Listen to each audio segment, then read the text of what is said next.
One of the first things that I did when I started inner work was change my environment.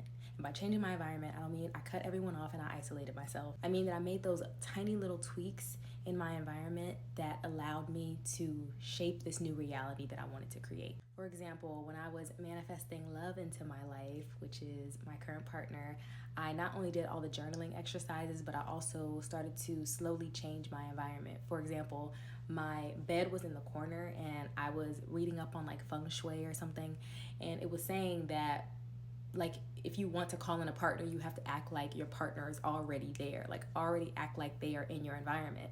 And my bed was against the wall, so I was like, well, if I had a partner, then they would want to get in on the other side of the bed. So I ended up moving my bed, and literally he came into my life like a couple weeks later.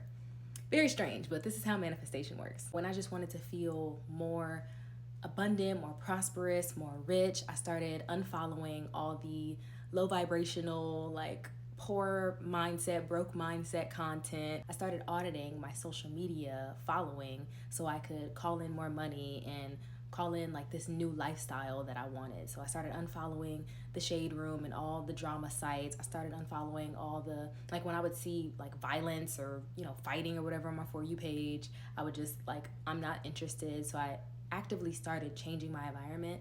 And once you change your environment, I'll talk about this in the Conscious Creator, talking about the super conscious safety stack. But once you change your environment, that feeds into your beliefs, that feeds into your relationships, your nervous system. Like it's literally a feedback loop, and it's constantly allowing you to like upgrade your beliefs and expand your nervous system capacity. So the more that you do this work, the more that you make slight tweaks to your environment, the more you start to change your relationships, and you stop wanting drama in your relationships because you stop seeing drama on your screens. And then that might feed into your nervous system. Now you're more calm in your nervous system, and because when you're dysregulated, it makes you feel unsafe to expand, right? Because you're in dysregulation and you don't feel safe. So once you feel safe in your nervous system, then you can update your beliefs. And once you update your beliefs, then that will feed into your identity. So it's all like a feedback loop. And then once you upgrade your identity, then of course you're going to start changing your environment. So it's like this big feedback loop. And once you create not just safety, but getting beyond safety and start expanding your capacity, then that is when you will start to see so many shifts and changes in your reality that is in alignment with you 2.0 and the person that you want to be and the identity that you want to create. What I notice with a lot of my clients is that they'll come in and they'll be consuming a certain type of content, let's say self-improvement content or healing content. And I love self-development, I love self-improvement, but if you are wanting to create a certain lifestyle, you have to change your environment, which could be if you're always on social media, which most Gen Zers are. I think we average like 8 to 10 hours a day, something crazy like that. If you're always on social media, then that is your environment. Maybe you're not fully able to curate your physical environment in the way that you want, but you are able to curate the content that you consume. So instead of just being a passive scroller, you have to be intentional in the environment, quote unquote environment, that you're creating on your phone, because that is what will be playing back in your mind over and over.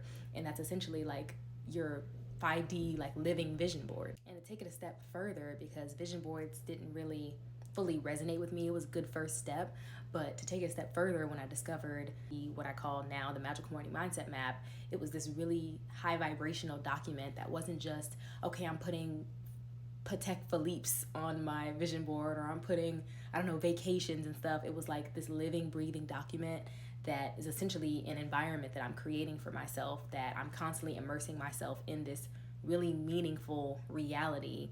And it gives me sort of like a guiding point, a shining light, a North Star for me to continuously look at and feel into the vibration of, and continuously calibrate to. On the internet, there's so many things that is just feeding and pouring into us. There's so many ads, there's so many people trying to sell us different things, sell us different ideologies, sell us different religions, sell us different cultural programming.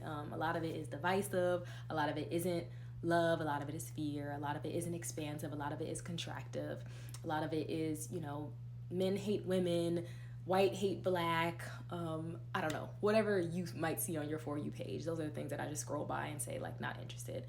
But when you are able to tap into the frequency of love and the frequency of abundance and riches and prosperity and kindness and sacred service and like giving back from your overflow and peace, like when you tap into those emotions on the regular, it's amazing how it transforms your mind, and that will change your environment, and not only your external environment but your internal state.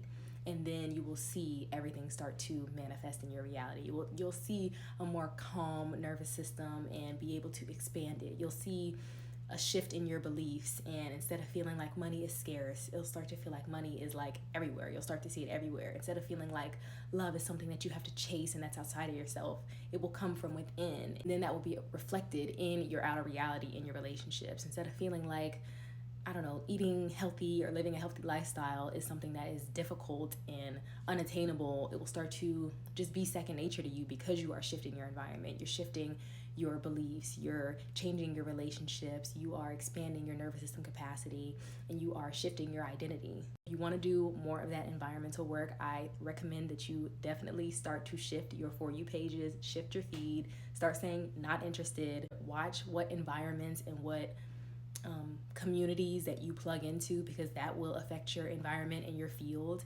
And also, if you want to calibrate to something every single day and help rewire your subconscious mind and shape your identity and collapse time and become this new identity, you 2.0, and create this new reality, then I highly recommend you get the Magical Morning Mindset Map. That is like, it's such a potent document that allows you to truly step into you 2.0 and do it on a consistent basis, to where it's not just rewiring your brain, but it is calming your nervous system, it's expanding your nervous system, it's changing your reality in ways that you don't even realize. And once you start to make these little shifts, you'll start to notice it everywhere, and then it'll just become easier because you're building more and more momentum.